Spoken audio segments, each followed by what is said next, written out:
Chapter 4. The Rabbit Sends in a Little Bill. It was the White Rabbit trotting slowly back again, and looking nervously about as it went, as if it had lost something, and she heard it muttering to itself, the Duchess, oh my dear paws, oh my fur and whiskers, she'll get me executed as sure as ferrets are ferrets. Where can I have dropped them, I wonder?" Alice guessed in a moment that it was looking for the fan and the pair of white kid gloves, and she very good-naturedly began hunting about for them. But they were nowhere to be seen. Everything seemed to have changed since her swim in the pool, and the great hall with the glass table and the little door had vanished completely. Very soon the rabbit noticed Alice as she went hunting about, and called out to her in an angry tone, "Why, Mary Ann, what are you doing out here?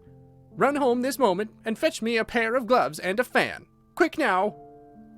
And Alice was so much frightened that she ran off at once in the direction it pointed to, without trying to explain the mistake it had made. "He took me for his housemaid," she said to herself as she ran. "How surprised he'll be when he finds out who I am. But I'd better take him his fan and gloves. That is, if I can find them." As she said this, she came upon a neat little house, on the door of which was a bright brass plate with the name W. Rabbit engraved upon it. She went in without knocking, and hurried upstairs, in great fear lest she should meet the real Mary Ann, and be turned out of the house before she had found the fan and gloves. "How queer it seems," Alice said to herself, "to be going messages for a rabbit. I suppose Dinah'll be sending me on messages next," and she began fancying the sort of thing that would happen. "Miss Alice, come here directly, and get ready for your walk. Coming in a minute, nurse, but I've got to watch this mouse hole till Dinah comes back, and see that the mouse doesn't get out. Only I don't think," Alice went on, "that they'd let Dinah stop in the house if it began ordering people about like that." By this time she had found her way into a tidy little room with a table in the window, and on it, as she had hoped, a fan and 2 or 3 pairs of tiny white kid gloves. She took up the fan and a pair of the gloves, and was just going to leave the room when her eye fell upon a little bottle that stood near the looking-glass. There was no label this time with the words "Drink me," but nevertheless she uncorked it and put it to her lips. "I know something interesting is sure to happen," she said to herself, "whenever I eat or drink anything, so I'll just see what this bottle does. I do hope it will make me grow large again, for really I'm quite tired of being such a tiny little thing." It did so indeed, and much sooner than she had expected. Before she had drunk half the bottle, she found her head pressing against the ceiling, and had to stoop to save her neck from being broken. She hastily put down the bottle, saying to herself, "That's quite enough. I hope I shan't grow any more. As it is, I can't get out at the door. I do wish I hadn't drunk quite so much." Alas, it was too late to wish that. She went on growing, and very soon had to kneel down on the floor. In another minute there was not even room for this, and she tried the effect of lying down with one elbow against the door, and the other arm curled round her head.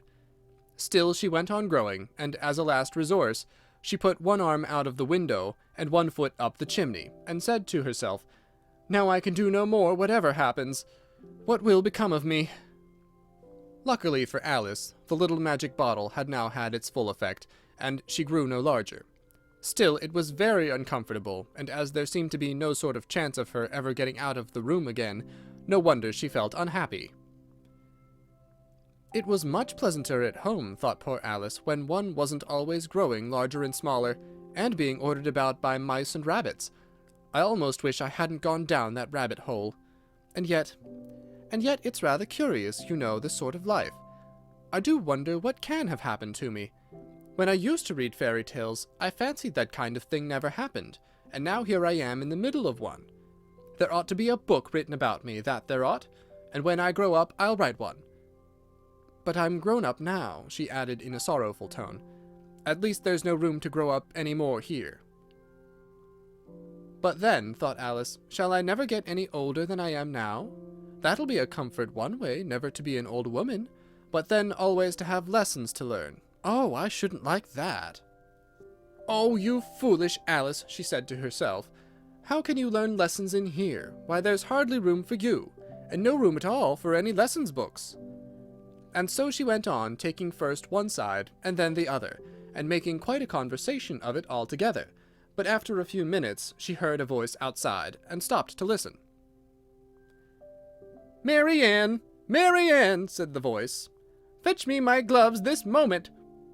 Then came a little pattering of feet on the stairs. Alice knew it was the rabbit coming to look for her, and she trembled till she shook the house, quite forgetting that she was now about 1,000 times as large as the rabbit, and had no reason to be afraid of it. Presently the rabbit came up to the door and tried to open it, but as the door opened inwards and Alice's elbow was pressed hard against it, that attempt proved a failure. Alice heard it say to itself, "Then I'll go round and get in at the window." "That you won't," thought Alice, and after waiting till she fancied she heard the rabbit just under the window, she suddenly spread out her hand and made a snatch in the air. She did not get hold of anything, but she heard a little shriek and a fall, and a crash of broken glass, from which she concluded that it was just possible that it had fallen into a cucumber frame, or something of the sort. Next came an angry voice, the rabbit's. "Pat! Pat! Where are you?" And then a voice she had never heard before. "Sure, and I'm here, digging for apples, Your Honor." "Digging for apples, indeed," said the rabbit angrily. "Here, come and help me out of this." Sounds of more broken glass. "Now tell me, Pat, what's that in the window?" "Sure, it's an arm, Your Honor." He pronounced it arum. "An arm, you goose! Who ever saw one that size? Why, it fills the whole window." "Sure it does, Your Honor, but it's an arm for all that." "Well, it's got no business there at any rate. Go and take it away." There was a long silence after this, and Alice could only hear whispers now and then, such as, "Sure, I don't like it, Your Honor, at all, at all." "Do as I tell you, you coward." And at last she spread out her hand again and made another snatch in the air. This time there were 2 little shrieks, and more sounds of broken glass. "What a number of cucumber frames there must be," thought Alice. "I wonder what they'll do next. As for pulling me out of the window, I only wish they could. I'm sure I don't want to stay in here any longer." She waited for some time without hearing anything more. At last came a rumbling of little cartwheels, and the sound of a good many voices all talking together. She made out the words, "Where's the other ladder?" "Why, I hadn't to bring but one. Bill's got the other." "Bill, fetch it here, lad." "Here, put 'em up at this corner." "No, tie 'em together first. They don't reach half high enough yet." "Oh, they'll do well enough. Don't be particular." "Here, Bill, catch hold of this rope." "Will the roof bear?" "Mind that loose slate." "Oh, it's coming down. Heads below." A loud crash. "Now, who did that?" "It was Bill, I fancy." "Who's to go down the chimney?" "Nay, I shan't. You do it." "That I won't, then. Bill's to go down." "Here, Bill, the master says you've to go down the chimney."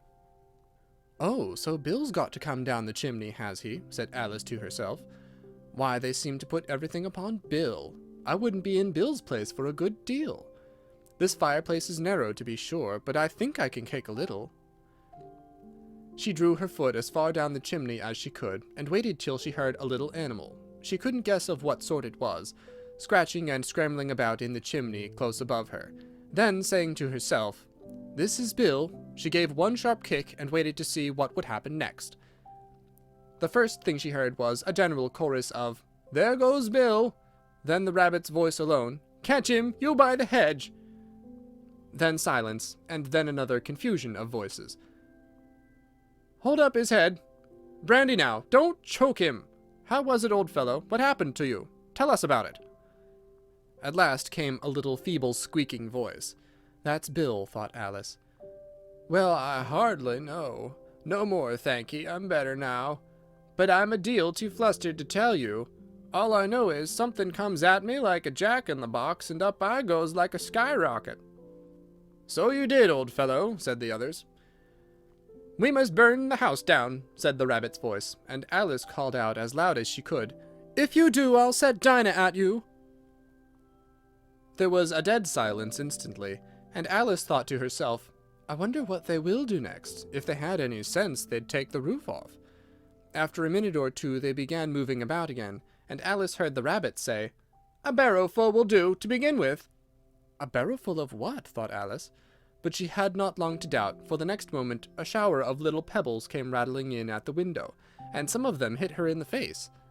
"I'll put a stop to this," she said to herself, and shouted out, "You'd better not do that again," which produced another dead silence.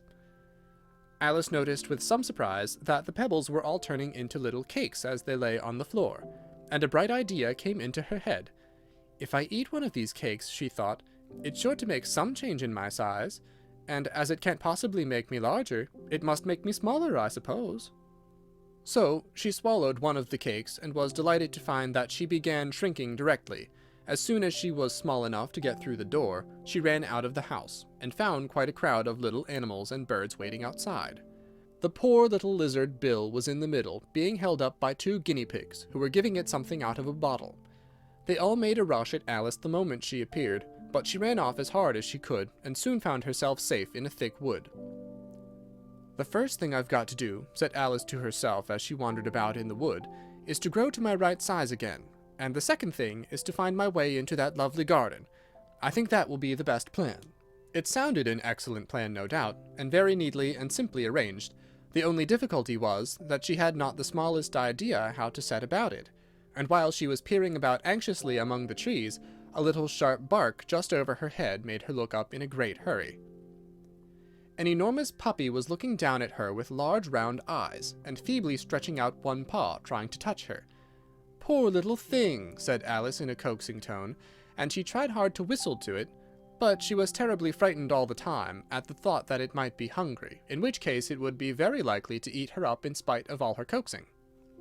Hardly knowing what she did, she picked up a little bit of stick and held it out to the puppy, whereupon the puppy jumped into the air off all its feet at once, with a yelp of delight, and rushed at the stick and made believe to worry it. Then Alice dodged behind a great thistle to keep herself from being run over, and the moment she appeared on the other side, the puppy made another rush at the stick and tumbled head over heels in its hurry to get hold of it. Then Alice, thinking it was very like having a game of play with a cart horse, and expecting every moment to be trampled under its feet, ran round the thistle again. Then the puppy began a series of short charges at the stick, running a little way forwards each time, and a long way back, and barking hoarsely all the while, till at last it sat down a good way off, panting, with its tongue hanging out of its mouth, and its great eyes half shut. This seemed to Alice a good opportunity for making her escape, so she set off at once, and ran till she was quite tired and out of breath, and till the puppy's bark sounded quite faint in the distance. "And yet what a dear little puppy it was," said Alice, as she leaned against a buttercup to rest herself, and fanned herself with one of the leaves. "I should have liked teaching it tricks very much if I'd only been the right size to do it. Oh dear, I'd nearly forgotten that I have to grow up again. Let me see, how is it to be managed? I suppose I ought to eat or drink something or other, but the great question is what?" The great question certainly was what. Alice looked all round her at the flowers and the blades of grass, but she could not see anything that looked like the right thing to eat or drink under the circumstances.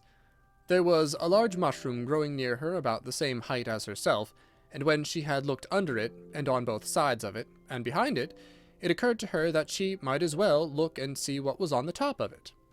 She stretched herself up on tiptoe, and peeped over the edge of the mushroom, and her eyes immediately met those of a large blue caterpillar, that was sitting on the top with its arms folded, quietly smoking a long hookah, and taking not the smallest notice of her, or of anything else.